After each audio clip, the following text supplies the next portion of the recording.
हरे कृष्णा राधे राधे। श्री ओम नमो भगवते वासुदेवाय। वैशाख मास महत्तम तीसरा अध्याय।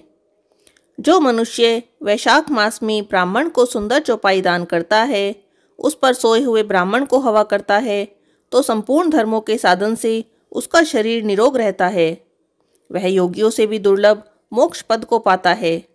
उसके पाप ऐसे ही जल जाते हैं जैसे अग्नि के स्पर्श से कपूर। उस पलंग पर ब्राह्मण के सोने से जीवन भर के जाने और अनजाने पाप नष्ट हो जाते हैं। वह इस जन्म में सुखों को भोगता है, उसके कुल की वृद्धि होती है, यश और धैर्य मिलता है। जो वैशाख मास में ब्राह्मण को सुंदर तकिया दान करता है, उसके सभी पाप नष्ट हो जाते हैं।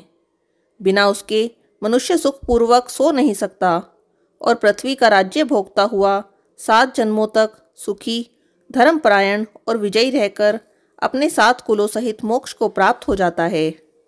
जो वैशाख मास में चटाई या आसन का दान करता है, जैसे जल में पड़ी हुई वह भीगती नहीं, जल से अलग रहती है, वैसे ही वह मनुष्य संसार के सब धर्मों से अलग रहता है। चटाई और आसन देने वाला पुरुष आसन और शैया पर बैठकर सुख भोगता है। जो पुष्प और कुमकुम का दान करता है, वह सार्वभौम राजा होता है। जो जल से भीगी हुई चंपा अथवा कुश का दान करता है, वह पापों से दूर रहकर सर्व सुखी देवताओं की सहायता से मोक्ष प्राप्त करता है। जो मेष संक्रांति में केतकी और मल्लिका का दान करता है, वह भगवान की आज्ञा से मोक्ष प्राप्त करता है। जो सुपारी, सुगंधित द्रव्य और नारियल का दान करता है, वह 7 जन्मों तक ब्राह्मण के घर में जन्म लेकर 7 कुलों सहित विष्णु को प्राप्त होता है। जो ब्राह्मण के विश्राम के लिए मंडप बनाकर देता है, उसका अनंत फल होता है। जो छाया मंडप बनाकर बालू गिरवाकर प्याऊ लगवाता है, वह स्वर्ग का भी स्वामी होता है। जो व्यक्ति रास्ते में बाग, तालाब, कुआं, बावड़ी, प्याऊ आदि लगवाता है, मानो धर्म उसका ही पुत्र है। उत्तम शास्त्रों का सुनना, तीर्थ यात्रा, जलदान, सत्संग, अन्नदान, पीपल का वृक्ष लगाना तथा पुत्र, यह समान ही हैं। ऐसी संतान देवताओं को भी दुर्लभ है। जिनके संतान न हो, उनको इनमें से एक काम अवश्य ही करना चाहिए। वैशाख मास महात्म तीसरा अध्याय समाप्त। हरे कृष्णा राधे राधे। आज सोमवार है, आइए सुने सोमवार की कथा। महादेव जी कैलाश पर्वत पर जा रहे थे। पार्वती जी बोली, मैं भी चलूंगी। महादेव जी बोले, पार्वती जी तुम मत चलो, तुम्हें भूख प्यास लगेगी। पार्वती जी बोली, महाराज मैं भी चलूंगी। पार्वती जी साथ में चल दी। रास्ते में बोली, महाराज मुझे भूख लग रही है, मैंने तो खीर खांड का भोजन चाहिए। महादेव जी कहने लगे, मैंने तो कहा था मत चलो। अब एक साहूकार के घर आ गए। साहूकारनी बोली, महाराज क्या चाहिए?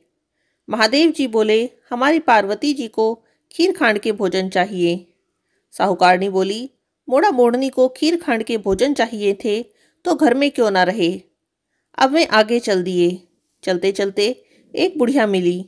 कहने लगी, आओ महाराज मेरे घर बैठो। महादेव जी बोले, पार्वती जी ने खीर खांड के भोजन चाहिए। अब बुढ़िया लोटा लेके चल दी। महादेव जी बोले, बुढ़िया कहाँ चली? वह बोली, दूध चावल खांड लेके आऊं। महादेव जी ने कहा, घर में देख।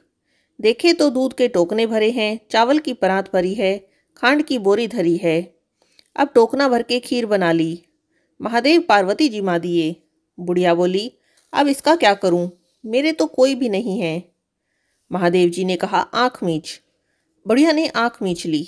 आंख खोल के देखे तो खूब परिवार हो रहा है। बुढ़िया कहने लगी, महाराज अब कहाँ रखूं? महादेव जी ने झोंपड़ी के लात मारी, महल हो गया। अब खीर कटोरे भर भर के बांटने लगी। थोड़ी देर में साहूकारनी आई और पूछने लगी, तेरे खीर कहाँ से आई?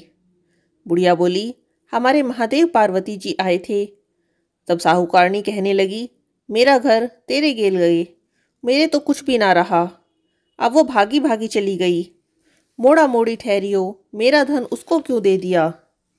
महादेव जी बोले, तैने ना करी तेरे ना हो गया, उसने हाँ करी उसके हाँ हो गया। मैंने तो ना उठाया ना डाला। साहूकारणी वहीं पकड़ के खड़ी हो गई। महाराज कुछ तो दो। महादेव जी बोले, तेरी घीलड़ी में घी रहेगा, तेलड़ी में तेल रहेगा, काम तेरा रुके ना, धन तेरा जुड़े ना। जैसी बुढ़िया माई को आई ऐसी सबको आईयो, जैसी साहूकारणी को आई ऐसी किसी को ना आईयो। कहते सुनते हुंकारा भरते को।